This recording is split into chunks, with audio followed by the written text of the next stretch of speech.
Qu'ils sont beaux sur les montagnes les pieds de celui qui apporte de bonnes nouvelles, qui publie la paix. De celui qui apporte de bonnes nouvelles, qui publie le salut. De celui qui dit à Sion, ton Dieu règne. Ésaïe 52, 7. Quel privilège que d'avoir de beaux pieds. De tous les membres du corps, nos pieds sont les moins beaux.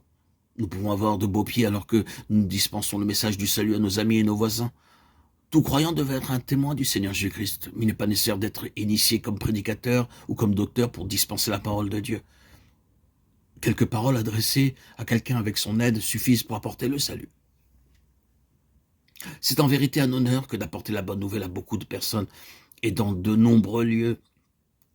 Le Seigneur utilise souvent des vases stupides et faibles pour dispenser son message et sauver des âmes. Avez-vous de beaux pieds? Alors demandez au Seigneur de vous en donner. Nous pouvons donner le message du Dieu vivant et vrai à tous ceux qui, autour de nous, passent par des épreuves et des souffrances. Personne ne peut essuyer les larmes de ceux qui souffrent, mais nous pouvons aller vers eux et dire « Confiez-vous en Jésus, il essuiera vos larmes. Si vous êtes malade, il vous guérira. Il vous donnera ce dont vous avez besoin et il vous protégera. » Nous remarquons qu'ainsi, beaucoup sont devenus les pieds du Seigneur Jésus-Christ. Nous pouvons donner le message du Dieu vivant à tous avec puissance pour leurs besoins. Il n'est pas nécessaire d'avoir une grande connaissance et une grande sagesse pour faire cela. Et vous, avez-vous des pieds disgracieux ou beaux? Avez-vous honte de vos pieds? Dieu déclare que les pieds disgracieux peuvent devenir beaux en donnant la parole du salut aux autres. Cependant, ce sont nos souffrances qu'il a portées. C'est de nos douleurs qu'il s'est chargé. Et nous l'avons considéré comme puni, frappé de Dieu et humilié. Mais il était blessé pour nos péchés, brisé pour nos iniquités. Le châtiment qui nous donne la paix est tombé sur lui. Et c'est par ses meurtrissures que nous sommes guéris. Ésaïe 53, 4, 5. Ésaïe prophétisa en détail comment le Seigneur Jésus-Christ porterait notre jugement et notre péché.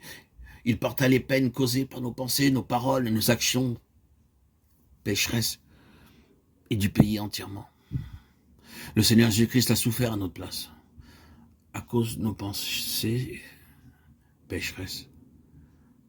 Quant au Seigneur Jésus-Christ, il prit sur lui de souffrir à cause de nos pensées, de nos paroles et de nos actes, parce que nous péchons dans ces trois domaines.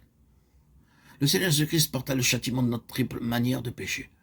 On cracha sur lui à cause de nos pensées mauvaises, on l'injuria à cause de nos paroles pécheresses. Ses mains et son côté furent percés, son corps fut fouetté à cause de nos actes méchants.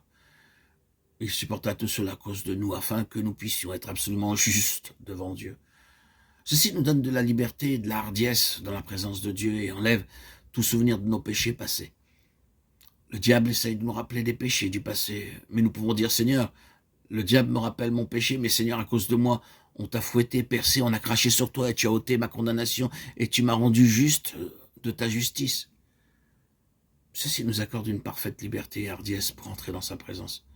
Ceci nous encourage à nous relever sans cesse lorsque nous tombons. Psaume 37, 24, Michée 7, 8, 2 Corinthiens 4, 9. Peu importe la honte et l'humiliation de notre péché, nous pouvons invoquer le sang expiatoire pour nous laver et nous purifier par la simple foi et jouir ainsi d'une pleine liberté dans la présence de Dieu.